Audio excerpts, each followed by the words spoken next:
are like that, it's easy to figure you out. If I can have you now, then easy's what I'm about. I think you might be the wrong person. Assalamualaikum warahmatullahi wabarakatuh.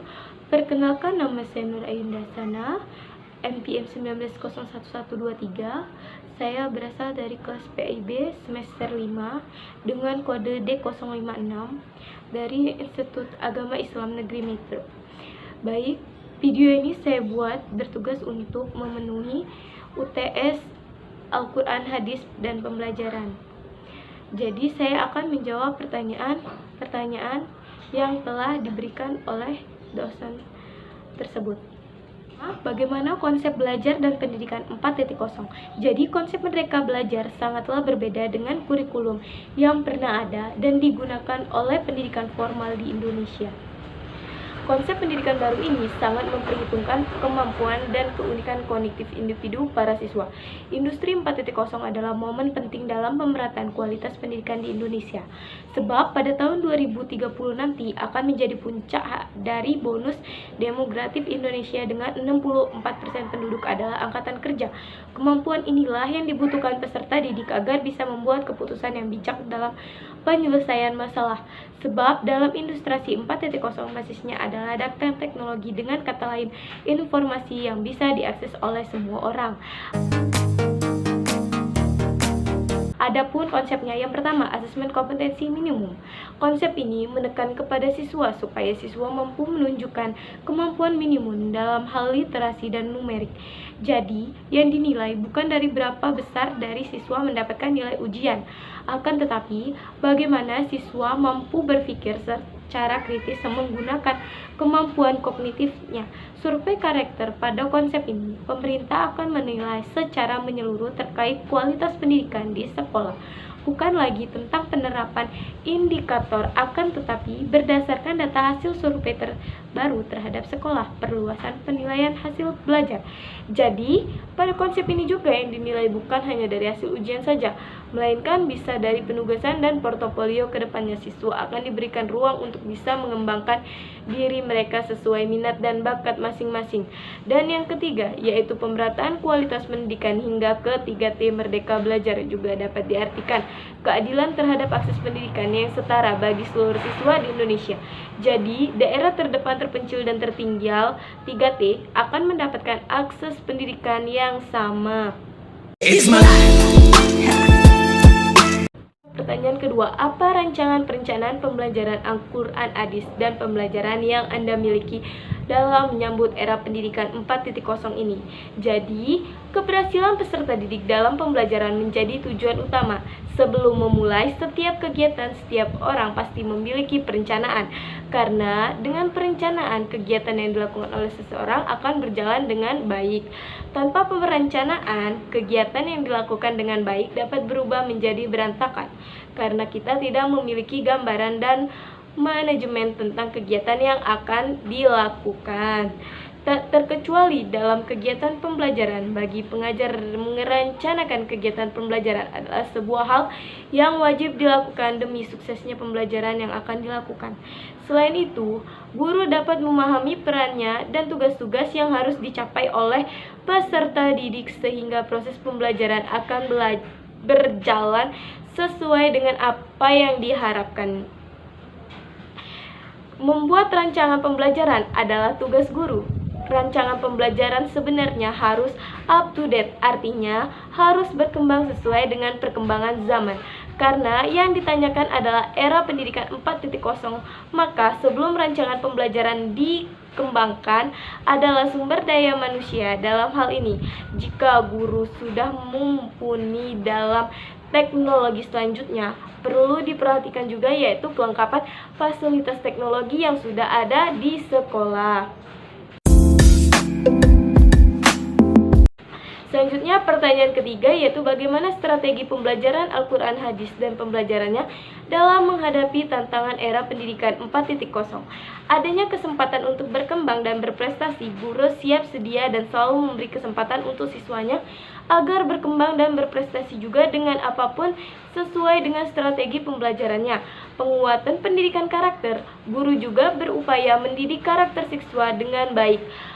Melek teknologi, dengan era teknologi yang semakin canggih, guru juga harus mengetahui dan menguasai teknologi masa kini agar pendidikan 4.0 tercapai dengan semestinya. Menjadi guru efektif adalah guru yang selalu berpikir bagaimana cara menjadi lebih baik. Guru efektif bukan hanya mengetahui pelajaran, namun bagaimana guru mampu menyampaikan kepada siswa dengan baik. Strategi pembelajaran di era revolusi industri 4.0. Guru memberikan peranan penting dalam pendidikan di revolusi industri 4.0. Ada 3 hal penting yang harus dilakukan guru, yaitu menyiapkan siswa untuk mampu menciptakan pekerjaan yang saat ini belum ada. Yang kedua, menyiapkan siswa untuk menyelesaikan masalah yang belum ada. Dan terakhir, menyiapkan anak untuk mampu menggunakan teknologi. Guru memerlukan strategi pembelajaran yang mampu memfasilitasi siswa untuk berkembang. Soal yang keempat ialah bagaimana pengembangan media pembelajaran Al-Quran Hadis dan pembelajaran yang sesuai dengan era pendidikan. Dalam video diberi contoh cuplikan gambar atau video macam-macam media pembelajaran. Jadi, dalam era pendidikan 4.0, media yang digunakan lebih menekankan penggunaan internet, komputer, dan lain sebagainya. Media yang dapat digunakan antara lain proyektor, kamera TV, CD, dan lain sebagainya sebagai media audio visual. Dengan penerapan media pembelajaran yang modern seperti ini, siswa akan lebih aktif dan semangat dalam belajar. Pengembangan media pembelajaran Al-Quran Hadis dan pembelajaran yang sesuai dengan era pendidikan 4.0, yaitu bisa dengan menggunakan e-learning yang mana dalamnya memuat tempat presentasi, materi bisa berupa soft file ataupun video, tempat diskusi, dan juga tempat pengumpulan tugas sekaligus sehingga peserta didik dapat mengulang materi yang sudah diberikan dan juga mengerjakan tugas kapanpun sesuai waktu yang ditentukan. Salah satu pengembangan lain yaitu bisa juga melalui tugas pembuatan video yang mana dalam pembuatannya itu memerlukan konsentrasi di depan layar, mengedit video, dan pembuatan video sekreatif mungkin. Media pembelajaran adalah seperangkat alat yang dapat menyampaikan pesan-pesan dalam proses belajar mengajar. Dari penyampaian pesan kepada penerima pesan untuk mencapai tujuan yang telah ditetapkan secara efektif dan efisien. Landasan penggunaan media dalam pembelajaran harus dapat dilaksanakan dengan penuh bijaksana dan hikmah agar pendidikan dan peserta didik dapat menjalani komunikasi yang baik sehingga tercipta suasana edukatif yang kondusif.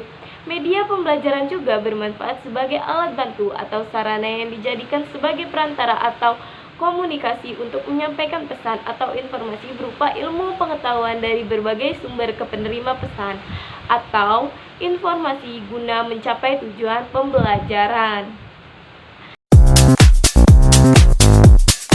Soal terakhir yang kelima ialah apa pendapat Anda, yang tentunya didukung dengan berbagai teori yang kuat terkait evolusi pembelajaran Al-Quran Hadis dan pembelajarannya dalam suasana yang berdampingan dengan COVID-19.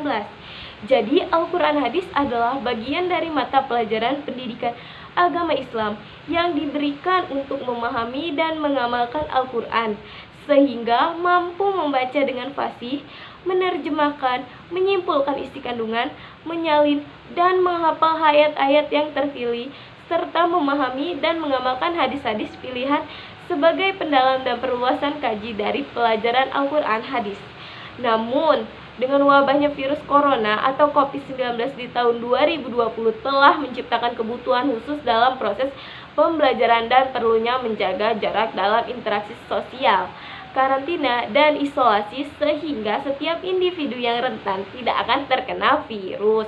Dalam keadaan darurat pandemi COVID-19 ini, pembelajaran model BDR yang dianjurkan oleh pemerintah menjadi solusi yang terbaik. Pembelajaran bisa menggunakan WhatsApp Group, aplikasi Google, forum yang sekiranya memudahkan peserta didik dalam mengikuti proses pembelajaran dan evaluasi. Namun, masih ada saja kendala yang terjadi dikarenakan ada beberapa peserta didik yang tidak memiliki HP Android, pulsa, data untuk mengakses internet. Selain itu, peserta didik terkadang tidak terlalu fokus dalam materi pembelajaran karena terpengaruh dengan game-game yang lebih menarik serta dalam penentuan nilai dalam hal kemampuan membaca Al-Quran dengan fasih dapat menggunakan VC. Akan tetapi, memerlukan waktu yang cukup lama dan kuota internet yang sangat banyak. Walaupun dengan daring ini, kebanyakan dari kita, khususnya mahasiswa, kurang paham apa yang disampaikan dosen karena terhalang sinyal dan cukup sulit untuk bertanya. Beda halnya dengan tatap muka yang bisa bebas bertanya, kemudian pada saat dosen menjelaskan mudah dipahami. Pembelajaran Al-Quran, hadis, dan pembelajarannya cukup lancar dijalankan walaupun ada sedikit mahasiswa kesusahan, bahkan ada yang belum mengerjakan tugas-tugasnya. Mungkin itu saja jawaban dari saya. Kurang dan lebihnya saya mohon maaf. Saya akhiri. Wabillahi taufiq wal hidayah. Wassalamualaikum warahmatullahi wabarakatuh.